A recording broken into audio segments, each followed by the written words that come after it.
اغلبنا يعرف ان كشمير جنة على الارض، وتعرفون اكيد ان اطباقهم لذيذة زيهم. اذا جاء طاري الكشمير مستحيل ننسى الشاي الكشميري. وشو جربتوا الشاي الكشميري ولا لا؟ حليب كامل الدسم، راح اضيف عليه سكر وهيل، فستق ولوز.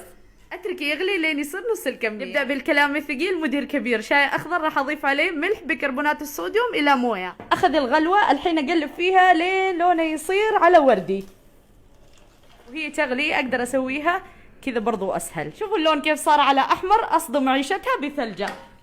الثلجة راح يساعدها ان لونها يصير احمر اكثر. ارجع اقلب شوية على خفيف، نصفيها وتقدرون انتم تضيفون هالشيء اسبوع بالثلاجة. الحليب غلى وصار نص الكمية، خلاص اضيف له الكاوة اللي سويناها. شوفوا كيف طلعت وردي. بصب لكم عشان يبان معكم اللون اكثر. هاي ايش رايكم يا جماعة؟ حلو ولا مو حلو؟ صراحة لازم تجربوها وتعطوني رايكم. لازم تذوقون الشاي الكشميري، فعلا نكهته مرة مختلفة.